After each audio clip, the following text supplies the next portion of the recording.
itu menjadi suatu kada boleh dituruti, ngarannya khususiat, maka kita jangan nuruti. Contohnya Nabi itu ada sirin berpuasa bersambung. Nah imbah buka puasa nih orang berbuka, Nabi kada berbuka sirin sampai ke malam, isok pulang puasa pulang. Nah ini jangan dituruti. Nabi madahkan aja, Nabi kamu jangan kayak aku aja Nabi tahan aja, artinya kan bersambung puasa atau karena aku jadi bila malam aku diberi Tuhan makan, diberi Tuhan minum. Nah diberi Tuhan makan, diberi Tuhan minum, jadi diberi Allah Ta'ala kekuatan seperti orang makan dan minum, siangnya itu tahan puasa. Nah maka puasa Nabi sambung itu bukan sesuatu yang harus diikuti. Nabi sudah masa nih. Nah itu, atau Nabi berbini lebih pada 5, lebih pada 4, 5 sampai 9 sampai 11 Nabi kan. Nah maka itu kada boleh dituruti karena itu adalah khusus bagi Nabi. Nah jadi karena ulama madahkan gini, ulama memang Nabi menggawi tapi jangan dituruti, ada karena pembahasannya. Tapi kebanyakannya napa yang dicontohkan Nabi itu dasar kita disuruh menuruti. Itu malahan tak ada kita kada kawa sempurna menuruti. Yalah Nabi itu sedikit-sedikit baca Quran, sedikit-sedikit baca Quran, sedikit kita baca Qurannya nah sedikit. Nah Nabi sedikit-sedikit bersedekah, sedikit-sedikit bersedekah, jadi kita apa sedekahnya nah sedikit. Nah jadi ulama perbedaan kita lawan Nabi itu hanyalah sedikit. Nah, itu. Maka adab-adab itu semuanya ada disebutkan dalam hadis-hadis Nabi. Misalkan artinya bila orang cangkal aja kan mengkaji tetamu aja tak napa-napa perilaku Nabi itu, maka tinggal menuruti, tinggal mencontoh. Nah itu. Lalu kenapa jadi kita tuh wajib memperhatikan sunnah Nabi tadi, wajib kita maitihi kayak apa perilaku Nabi tadi. Kenapa jadi kayak itu Nah karena tidak ada jalan menuju kepada Allah Ta'ala, maksudnya apa, menuju kepada keridaan Allah Ta'ala. Jadi kita tuh menghendak maulah Tuhan senang kan, mengharap supaya Tuhan tuh senang loh kita, Allah Ta'ala cinta loh kita. Sabuting jalannya, sabuting jalannya, kada ada jalan lain, yaitu menuruti Rasulullah. Nah, itu mengikuti kayak apa Rasulullah SAW. Hanya kita dicintai Allah Ta'ala. Bila kita belain pada Rasulullah, mustahil kita dicintai Allah Ta'ala. Nah sehingga bila kita seapa banyaknya kita mencontoh Rasulullah, maka saitulah juga kadar cinta Allah Ta'ala ada pada diri kita. Nah kayak itu. Kembali kepada kita masing-masing. Seapa kita cangkalnya menuruti Rasulullah, sa itu tujuan kita dapat tanda cinta dari Allah Ta'ala. Nah maka itu semuanya harus berhajat kepada ilmu yang kita pelajari lalu kita amalkan.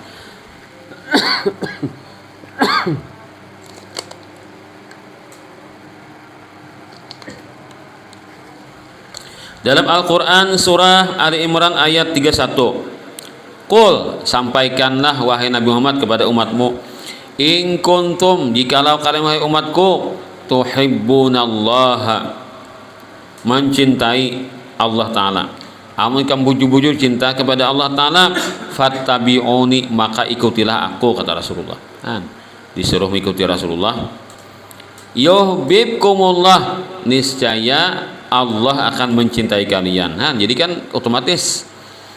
Jadi kita dulu ada rasa cinta kepada Allah. Bila kita ada rasa cinta kepada Allah, pasti kita mencari Rasulullah. Kayak pagarang Rasulullah atau aku nak menuruti sidin. Nah itu tandanya kita cinta kepada Allah tak? Mun kita Allah Ta'ala kada cinta, kada iiloy kita Nabi. Kayak apa kan Nabi? Kayak apa kan Nabi? Kada tahu seorang Nabi. Nah ya nek. Jadi mun tahu kita tuh adakah perasaan cinta kepada Allah? Bagaimana kita dalam menjalankan contoh-contoh yang dicontohkan oleh Rasulullah SAW. Nah dintoh. Jadi setelah kita itu melakukan diberi kekuatan pertolongan untuk melakukan sunnah-sunnah Nabi, yuhibbukumullah, niscaya Allah mencintai kalian. Jadi kita dulu ada bergerak hati cinta kepada Allah, lalu bergerak pulang kita menuruti Rasulullah. Buahnya Allah Ta'ala cinta lawan kita. Imbah itu pulang wa yaghfir lakum dzunubakum, kata Allah taala, dan kalian dapat keampunan dari Allah taala. Artinya apa? Orang dapat keampunan itu pikirannya kada kacau. Ina maulah kita jadi stres, maulah kita jadi galau, itu paling nyata pasti ada dosa. Nah itu tak. Jadi kenapa orang-orang awal itu bahagia? Kenapa orang awal itu kuring terus? Karena mereka kada saling dosaan. Nah itu mah dah. Napa aja sidin to berdua harta kada seberapa. Nah rumah biasa saja, duit kada banyak, tapi orangnya senang terus. Lihat dari muha tuh kan auranya tuh aura bahagia terus. Kenapa aja sidin toh? Nah karena sih kada berusaha. Jadi maulah kita jadi pinek kepala, jadi kita nih kacau, kita nih jadi galau, pasti ada dosa di hati kita. Nah itu tak. Nah maka orang yang sudah bujur mencontoh Rasulullah, maka dosanya dihapus Tuhan sudah. Lalu dia dalam kehidupan di dunia ini pelong, damai, lo kan? Napakah semua nang ini jalan itu dianggapnya angin lewat, nyaman kah, sakit kah, dianggapnya empat lalu nih. Nah ianya ampun Allah taala sabarataan, lo kan?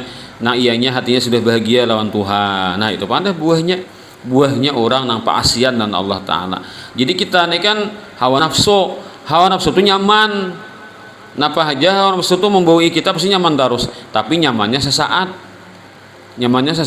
imbahnya kita lapah pulang, nyaman satu mat, imbahnya pindik pulang kita. Itu tak nafsu itu kayak itu nya, nyaman sesaat.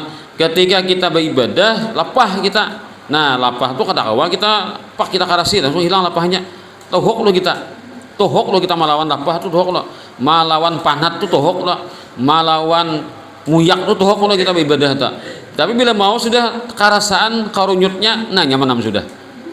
Orang mau unjun tuh kan betapa nyamuk, betapa nyamuk, sadangnya ngong nyamuk lo kan nah belum kana lagi. Coba bila rami menyisit, ada tahu lagi nyamuk kayak apa kah? Sisit terus, yalah. Makin kadep hari makin bejijit iwaknya deh. Bang orang maghrib ada jebulik. Nah, pas bini abut di rumahnya lah. Itu mau unjun tuh aja. Makin bakada makin banu, makin berpatok iwaknya lah. Makin rami matuki iwaknya, bejijit ke jurang. Nah, jijit kan nyebet orang di jere. Anu jijit aja iwaknya aja. Nah, tuh kan. Itu lo jentah. Kan bila sudah ramiannya iwak mematok tuh kada tahu lagi ya. Nyamuk kenapa? Kada tak gengguri, hati senang sudah. Kayak itu tuh kita beribadahan Tuhan tuh juga. Jadi ada ulama mengatakan, aku jasidin dalam tahajud. Sini berkisah lawan bawahan sidin, artinya orang nang generasi nang di bawah sidin nih. Tuha sidin kan orang tuha sudah berkisah sidin. Kabatu nafsi isyrina sanatan. Aku sidin berjuang melawan hawa nafsuku, ku paksa tiap malam sampai yang tahajud. Maka orang bahari kada kita wah ini loh orang bahari kada ada listrik. Bila bangun toh bakal ilahan toh lah. Nah artinya malawan rasa takutan. Sanunuh ada budu di rumah, budu ke betang. Busing berhujan hari, turun ke betang tahan tak lah. Payung ada berikan orang, kalau tok pisang ada dia diolah payung. Perjuangannya beri orang. Yang tahajud itu, ada kita ini tahajud di rumah ya bangun-bangun. Pak, jember pak, kita bangun malam sama ibadah kayak ini adanya lah, tarang rumahnya lah. Pukul 10 kah, pukul 12 kah, pukul 2 kah, pukul 4 kah, atau apa ini potongannya ada dan bina menakutakannya lah ya kan. Misalkan kita bilang misalnya pukul 2 mati orang lampu samuntayan lalu apa kadep berita takutanan jadi bangun ini kada apa kita sama laman tahrang kita jadi kada bidar kita waktu nyamannya tahajud wudu pulang ada turun ke tanah lagi langsung di rumah ada bisikran sudah kan menyakulir ke padu bawa karannya kamar kayak pak buat dalam apa beskom nang pakai nang apa galon nang pakai nang keran tuh ya lah buat tiba nyus itu budu di kamar tanai pakai apa pakai geyong misalnya kan berbudu di kamar biang lagi artinya mau hendak tahajud atau malakan nyamannya bener budu di kamar enggak walau kita wahine suruh bahari kan perjuangan orang jadi bapak 20 tahun aku sidin 20 tahun aku sih melawan nafsu pokoknya bila bangun malam gesak ada beri parai tahajud tiap malam. Nah sakanya apa hanya merasa nyamannya fatana'amtu biha isyrina sanah imbah 20 tahun sidin hanya aku merasa nyaman Anggaplah orang ini misalkan rajin tahajud mulai umur salawi misalnya kan, berarti 45 tuh hanya merasa nyamannya. Nah, mulai salawi bangun terus tahajud, baru subuh bangun dah. Nah, biasa salawi tahun, biar 45 tuh umur hanya merasa nyaman. Mulai salawi kan rajin tahajud nih. Nah, itu tiap malam tuh titer tahajud kedua parayan. 20 tahun sedang perjuangan. Nah, orang bahari tuh, orang alim tuh bahari 20 tahun orang perjuangan melawan nafsu nih hanya diberi Tuhan. Wa tana'amtu biha 20 sanatan. Ibaratnya saya aku bilang nyaman bahagia 20 tahun. Berarti 45 tambah 20, 65 leh. Nah, 65 di sini umur kira-kira lah berkisah sini lawan kehanakan. Aku sini nikmat lagi. Pokoknya tahajudku tuh senang hati, bahagia aku. Nah, maka hidup sudah kalau sudah kan diberi Tuhan bahagia dengan ibadah, maka orang tuh seharian ibadah hatinya senang bahagia lagi. Nah, artinya kan perjuangan dulu setelah dapat hanya merasakan kenikmatannya. Nah, kayak itu tuh Bang kita nih rumusnya kita dalam hidup di dunia ini. Jadi kita harus berilmu kemudian mengamalkan, berilmu beribadah. Karena Tuhan memberi, ada yang satu mat bagawi digaji hurang deh, ada yang 20 tahun deh hanya digaji hurang. Nah, ini angkat hurang. Nah, dapat gaji tetap. Nah, itu aja tamsil kita kan mengabdi kalau tuh. Nah, itu. Tapi mun Allah taala ini beri gaji luar biasa bi gairi hisab, kada berhitungan. Nah, kada bagi kiraan lagi. Pokoknya kokot darah itu Bang beluruk. Nah, bila Tuhan beri gaji itu. Nah, begitulah rumusnya kita dalam hidup di dunia ini. Ilmu ibadah. Iman Tuhan menghendaki dapat kita buahnya ibadah tuh, maka kita bahagia kada katulungan lagi, senang hati, nyaman, lapang pikiran.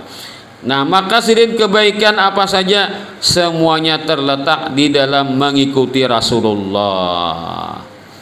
Ada yang nyaman dituruti Rasulullah nih, ada yang ngaleh kan. Nah, nyaman tuh apa nuruti Rasulullah. Ya, tak burung hati kita kan nyaman mengikuti. Nah, ngaleh itu apa seperti sifat pemaaf. Nah, sifat pemaaf tuh ngalih benar kan kita menuruti kayak apa pemaafnya Rasulullah atau penyabarnya Rasulullah nah tuh ngalih tuh. Nah, jadi ada karena nang kata kita kata tahan nih mengikuti Rasulullah itu nang kita anggap itu berat sekali. Nah, tapi bagi orang-orang yang benar dan mengikuti Rasulullah maka semuanya dapat dijalankannya dengan baik. Nah, dan apapun kejahatan, tidak ada kejahatan melainkan semuanya terletak di dalam menyimpang dari Rasulullah. Rasulullah sidin penyabar, inya penyarikan. Nah, sakit tamne. Rasulullah pemaaf, inya kadang bagian tersalah orang membingkas. Nah, ngaleh nek. Rasulullah sidin orangnya pandirnya lamahan, inya pamamayan. Nah, Rasulullah katuju memberi, inya pemalar. Nah, ibil-bilin pada Rasulullah pasti orang tuh merasakan kesusahan hidup ini. Pokoknya bila jauh pada Nabi pasti akan merasakan kesusahan hidup di dunia ini. Bila kita kawa mengikuti Rasul makin pakain parak Nabi, makin banyak mengikuti Nabi, makin nyaman kita dalam kehidupan ini. Maka sudah dikatakan ulama demikian mustahil beda. Karena ulama sabaratan kompak nangka ini pendapatnya. Nah, kalau sudah engkau sidin tahu dan meyakini apa yang telah disampaikan di atas, maka dikoreksi apa aja kita belajar kan. Nah, ini bagus digawi, berarti itu pada hakikatnya Rasulullah itu mencontohkan. Ya, ada kita kan langsung masaknya aja lah. Nah, langsung masaknya aja. Ini nasihat agama bagus. Kita kadang dipadahkan oleh tuan guru itu gawin Rasulullah tuh. Kadang dipadahkan tuan guru. Padahal pada hakikatnya itu gawin Rasulullah. Nah, jadi kita tinggal bila bagus dalam agama pasti Nabi nama gawi. Ujah Pak Ali Al-Habasyi, fama min khuluqin fil bariyati mahmud illa wa huwa mutalaqan an zainil wujud. Apa kajisin akhlak-akhlak, perangai-perangai, sifat-sifat yang terpuji di dunia ini, siapa akan menggawinya bila bagus presiden itu tidak akan terlepas, pasti itu terpancar daripada apa yang telah dicontohkan oleh Rasulullah. Pasti ada pada Rasulullah gitu. Kayak kita melihat orang kafir kan, film gini, kalau film orang kafir jen, film orang non muslim malah film kisah ini disakiti memaafkan, kisah ini dijali murang kada membalas, tatangis kita melihat aja anunya benar baiknya benar manusia ini, padahal orangnya kada Islam dah. Itu pada hakikatnya ada pada Rasulullah nah kayak itu. Nah, apa aja kebaikan-kebaikan di dunia ini pasti ada pada diri Rasulullah. Nah, sehingga kalau kita belajar, kita hadir muslim dibadahkan orang, ini bagus jurang. Itu pada hakikatnya kita mencontoh Rasulullah. Bila kita menggiwing itu pasti kita mencontoh Rasulullah. Nah, bila jurang ini kada baik jurang, ini jurang kada bagus, ini jadi dosa jurang. Pasti Nabi kada kata tujuh lawan giwing itu. Nah, itu kesimpulannya tak. Ada orang bisa belajar hadis Nabi itu bawang guring ini banyak muslim bawang guring ini nah sama-sama kan apa perilaku Nabi dikaji dalam hadis. Nah, itu kan bisilah ngarannya. Lalu orang tuh senang mengikuti mencontoh menggawi perbuatan tersebut karena Nabi mencontohkan. Nah, itu lain pulang kan apanya kan. Tadi pada kesimpulannya pokoknya kita ini disuruh Nabi jadi orang baik. Nah, bila kita hakon maka kita akan hidup bahagia. Nah, itu pada kesimpulannya. Maka ikutilah segala perilaku Nabi, perbuatan Nabi, ucapan Nabi, dicari jirin ilmunya, hasilkan, kenali, nah, itihi baik-baik, kemudian ikuti, jangan menyimpang dari Rasulullah SAW, jangan miring daripada mengikuti Rasulullah, jangan kau tinggalkan sunnah-sunnah Nabi. Kalau tidak ada uzur, tak kawai, mungkin ada uzur tuh jangan sampailah. Misalkan kita tuh turun pada langgar, hendak muruk sandal, nah jangan kita tuh lalu kiri jadi dulu muruk sandal. Nah, sepele ya ingin tuh, tapi sunnah Nabi nih. Bila ingat kita sunnah Nabi pang ini jangan ditarusakan, bila narusakan, berarti kita lah Nabi itu renggang berarti kita. Nah, itulah anak mau baju kan. Lalu mengunyur kiri berdahulu. Nah, jangan ditarusakan tak. Ingat kita ditagur oleh hati. Hati jangan. Kiri itu lain sunnah Nabi, itu sunnahnya syaitan. Syaitan kada cuma ngiri, Nabi itu cuma kanan. Jangan. Nah, ada hati menegur, jangan ditarusakan tak. Bila kita narusakan, sombong berarti di hati dan itu renggang dari Nabi. Berarti orang itu kadang lupa orang Nabi. Entah kadang kita lupa, nah melupa itu kan berarti kita ini masih kurang kan juga melupa tuh. Nang genes lagi tahu daripada sunnah Nabi nah masih hadir lewatakan masuk KWC kan ke kiri beris kiri berdahulu lalu menantang hatinya dusahin aja sarah kuai karena dulu. Nah, ini tanda orang ini renggang Nabi. Lawan sunnah Nabi itu anggap sepele. Anggap sepele kan ada semuanya. Nah, bagaimana bahayanya orang nang menyepelekan lawan sunnah Nabi. Jangan kayak itulah. Jadi kita bila itu menggawi suatu Nabi kayak ini pang sidin mencontohkan gawi saya contoh.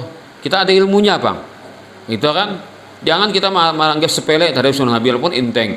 Masalahnya pian muruk baju lah, makan, minum, apalagi muruk sandal nah masuk ke langgar, masuk ke rumah, masuk ke WC, kalau WC itu gawian kita sehari-hari. Bila kita menganggap sepele dari sunnah Nabi di situ, di mana lagi kita menganggap sunnah Nabi lagi? Artinya sampai sudah tertinggalin itu maginya kita lain lagi mengkhawatirkan. Maka jangan sampai kita menganggap sepele terhadap sunnah walaupun itu sunnah nang enteng. Itu. Jadi mari kita tajak niat. Pokoknya aku selama aku ingat pada ini sunnah Nabi, aku akan memeliharanya dengan baik. Nah itu tidak akan menyepelekan terhadap sunnah Nabi. Itu. Makanya orang tua bahari itulah tangan kanan ini kan aornya tangan kanannya apakah dikuti lalu kiri menjulung maaflah aja aku kirilah jangan artinya kan kada beradab berarti kan bila kiri itu cuma tak kawai tangan kanan dibanyak ada yang dikuti lalu orang julung duit kah lalu mengambil angsuran tangan kiri maaflah aja aku kirilah aja kan orang tua bahari malah jadi kayak itu beujur lah orang nih menyambut angsuran nih pakai tangan kiri minta maaf lah orang kan daripada artinya kan ini salah nih padahal cuma ada kawai tangan kanan nih kehibakan nang dikuti sudah pas saya kiri menyambut berucap beudur artinya kan minta maaf artinya kan karena kiri nama nyambut. Nah itu satu contoh tak pentingnya kita menggawi sunnah Nabi.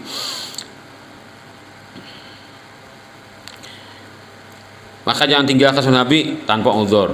Kenapa tadi? Karena ikam sudah yakin bahwasanya kata beliau tadi mengikuti Rasulullah menjadi sumber, menjadi dasar setiap kebaikan dan kebahagiaan dan keberuntungan di dunia hingga akhirat. Abdullah bin Mubarak seorang ulama radhiyallahu berkata, nah ini siapa jasidin ma inting akan lawan adab Nabi? Bukan belum lagi. Siapa nama intinya akan dengan adab artinya orang ini berperilaku tuh sakahandaknya kada ada lalu beradab-adab nah ya kan ada kita tuh ini bagusnya adabnya kayak ini adabnya kayak ini lalu harus sakin beradab-adaban aja kayak seadanya kan kayak itu meremehkan adab sidin di hati sidin kena malalar orang tuh karena akhirnya sidin pajang dihukum Allah Ta'ala meninggalkan sunnah Nabi. Nah, adab tuh kan di atas pada sunnah lagi, artinya tak umum pada sunnah lagi. Nah, artinya bagus-bagus tuh nah, bagusnya kayak ini pang nah. Lalu kan inya kada menghiraukan kayak nama lalar tuh sunnah Nabi kena tinggalkannya. Nah, sunnah Nabi nang pahala sunat nih tinggalkannya. Kemudian kata beliau lagi, siapa nang meremehkan terhadap sunnah pulang nang sunat-sunat tadi dan gapnya enteng lah usahakan digawi Nabi contohkan usahakan kada pahala aja misalkan antara misalkan Nabi misalkan kayak ini kelakuannya kayak ini caranya tahuai tapi menganggap sepele ada usahakan aja. Nah bila meremehkan sunnah Nabi kayaknya sidin akan diberi Tuhan hukuman, dia akan berani meninggalkan nang wajib-wajib. Malah sudah wani itu karena nang wajib-wajib ditinggalkannya gara-gara asalnya meremehkan nang sunnah. Dan siapa yang meremehkan yang wajib-wajib pulang, dia akan dihukum dengan tidak akan lagi merasakan manisnya iman. Nah, jadi kadang merasa bahagia lawan Tuhan. Hati itu buat hubung lawan Tuhan itu kadang nyaman. Nah, gelisah hati itu dan Allah Ta'ala itu gelisah. Ada rasa jinak lawan Tuhan. Itu asalnya dari meninggalkan yang fardu-fardu, yang wajib-wajib tadi. Jadi kada tersentuh terhadap hal-hal yang wajib-wajib itu karena hatinya sudah diusir Tuhan. Jadi ada kan beri seorang ahli maksiat atau orang tuh bisa maksiat artinya kan ibadah nang wajib digawi nang sunat digawi tapi maksiat jalan juga lalu gocap lawan seorang nabi, wahai nabi aku ini kan bisa menggi maksiat tapi aku merasakan diriku tidak pernah dapat hukuman. Nah, biasa kan orang maksiat itu kan hukuman di Quran itu kan kisahnya macam umat-umat durhaka itu kan dibinasakan Tuhan dengan bala musibah sampai hancur kan negerinya, sampai dimatikan Tuhan beritaan itu kan gara-gara durhaka Tuhan. Lalu kan seorang orang nang maksiat ini berkata kepada seorang nabi di zaman itu, wahai nabi aku ini maksiat terancakai tapi kadisuah aku merasa dapat musibah, dapat hukuman, dapat sanksi daripada Allah Ta'ala. Pelong-pelong saja hidupku nih, artinya lancar-lancar aja kehidupanku nih, kada dapat hukuman. Kenapa? Nah, lalu sang nabi ini melapor kepada Allah, ini ada seorang ya Allah, ini itu kan mungkin magawi nang wajib-wajib karena sunat digawinya aja, cuma ini maksiat jalan juga. Lalu ujarnya ulun nih kada suah karena hukum nih, kada suah karena siksa, karena bisa karena tagur nih, manggawi kemaksiatan nih, kenapa kayak ini ya? Kenapa? Apakah Tuhan untuk kada ini atau apa? Apakah kejahatan yang dilakukan untuk kada berusaha akan memang kada salah. Nah, lalu Allah Ta'ala menjawab sampaikan kepada orang itu, ikam tu merasa maksiatmu tu kada dapat hukuman dari Allah Ta'ala lah. Coba Pak ikam susur tapih selama ikam beribadah, adakah ikam merasa nyaman, merasa hati itu tenang lawan Tuhan, merasa rampi lawan Tuhan, merasa rawan ibadah Tuhan, ada merasa itulah, merasa lezat, merasa nyaman beribadah tadi kan merasa lah. Nah ternyata kada ada merasa, nah itu tuh hukumannya. Nah jadi kita tuh terkadang nang wajib kita gawi, nang sunat kita kada bisa meninggalkan juga, lancar juga kan wajib sudahnya dah, nang sunat pulang kita lancar juga menggawi tapi kita kada merasa nikmat. Nah itu adalah hukuman Tuhan juga sebenarnya, dicabut Tuhan rasa lezat ibadah itu. Di antaranya adalah karena kita nih mengutamakan dunia atas akhirat, sehingga kelezatan ibadah itu dicabut Tuhan. Nah, cuma ketupan ini rumusnya kan 20 tahun kan tadi ulama tadi tahajud 20 tahun jadi 20 tahun aku sih ibadah tiap malam tahajud hanya merasakan nyaman ibadah. Nah itu pang kita nih. Jadi mungkin kita sekarang ini ibadah kita kada nyaman rasanya, kada nikmat, mungkin kita masih dalam masa berjuang. Cuma dalam cerita tadi orang yang dicabut rasa nikmat ibadah gara-gara inya maksiat. Nah, jadi kita walaupun nang wajib kita gawi, nang sunat kita pelihara, tapi kalau kita maksiat jalan Tuhan juga masih kada mau minta ampun lawan Tuhan, kada mau bertaubat, kada mau meninggalkan kemaksiatan, nang dikhawatirkan ibadah kita kada nyaman, hambar ibadah kita nih, kada ada rasa lezatnya. Nah begitulah. Jadi kamu ibadah itu rasa nyaman, pokoknya kita tuh hati senang benar lawan Tuhan, asa jinak hati lawan Tuhan. Cuma ada jonang baiklah kita tuh lah, misalkan kita nih sudah orang azan lah, nah belum jaya kita sembahyang, Lalu hati kita nih berteguran, wahai parigi sembahyang. Nah, itu tandanya kita dihiraukan Allah Ta'ala. Tandanya kita digenang oleh Allah Ta'ala. Karena kita selama belum bujur, selama kita belum melaksanakan kewajiban, lalu bergenang di hati karing-karingit, di hati ini kan, nah ya parigi aku menggawina nih ibadah orang ajan deh kalau belum sembahyang lagi. Nah, itu tandanya Tuhan menggenang lawan kita. Atau kita tuh tagawi dosa, imbahnya ingot-ingot hati mah kada gimana rasanya, nah imbah tagawi dosa. Nah, itu tandanya Tuhan menggenang lawan kita. Cuma tadi kan nang kita harapkan itu mendapatkan kelezatan ibadah. Ini nang alih didapatkan oleh masih hati kita tadi kan mencintai dunia tadi kan, atau kita punya dosa nang kada diterima Tuhan, taubatnya belum atau belum diampuni Allah Ta'ala. Nah, maka kelezatan ibadah akan ditunda Tuhan daripada kita. Nah, semoga kita diberikan Allah Ta'ala manisnya ibadah ini dengan kita mengamalkan ilmu-ilmu yang kita pelajari ini. Kemudian kesimpulannya kata pengarang panas Allah, kita minta kepada Allah semoga Allah Ta'ala memberikan kita semua ini karunia untuk dapat mengikuti Rasulullah dengan sempurna. Nabi yang mulia ini semoga Allah selalu mencurahkan ke sepaling abdal salawat dan sepaling bersih salam kepada beliau. Nah, itu maka nanti insya Allah kita akan meneruskan tentang bagaimana ilmu-ilmu para guru-guru tasawuf itu semuanya tidak terlepas daripada Al-Quran dan hadis Nabi sallallahu alaihi wasallam. Ala hadiniyah wa kulli niyatin salihah wa ila hadatin Nabi wa alibatil kiram syarillahumul Fatihah. Alhamdulillahi rabbil alamin arrahmanir rahim maliki yaumiddin. Iyyaka na'budu wa iyyaka nasta'in ihdinas siratal mustaqim siratal ladzina an'amta 'alaihim ghairil maghdubi 'alaihim. Amin amin ya rabbal alamin. Bismillahirrahmanirrahim. Alhamdulillahi rabbil alamin. Allahumma shalli wa sallim ala sayyidina Muhammadin wa ala alihi wa sahbihi. Ilahi bihaqqi man nadak wa hurmati man da'ak. Tafaddal ala fuqara'il mu'min wa minat bil ghina wa ala al mardal mu'min wa minat bishifa wa ala ahya'il mu'min wa minat bil lutfi wal karam wa ala mautahum bil maghfirati war rahmah wa ala ghurabaihim bil radi ila autanihim salimin bihaqqi sayyidina Muhammad wa alihi tayyibin tahirin sallallahu alaihi wa alihi ajma'in. Allahumma hafadh ummata sayyidina Muhammad sallallahu alaihi wasallam. Allahumma rahmata sayyidina Muhammad sallallahu alaihi wasallam. Allahumma afi ummata sayyidina Muhammad sallallahu alaihi wasallam. Allahumma aslim ummata sayyidina Muhammad sallallahu alaihi wasallam. Allahumma farij ummata sayyidina Muhammad sallallahu alaihi wasallam biqadri bika fi wa bi jahi indak farij anna ma nahnu fi wa la nasakarat al qawla bal nasakarat fi sallallahu ala sayyidina Muhammadin wa ala alihi wa sahbihi. Alhamdulillahi rabbil alamin. Taqabbalallahu minkum.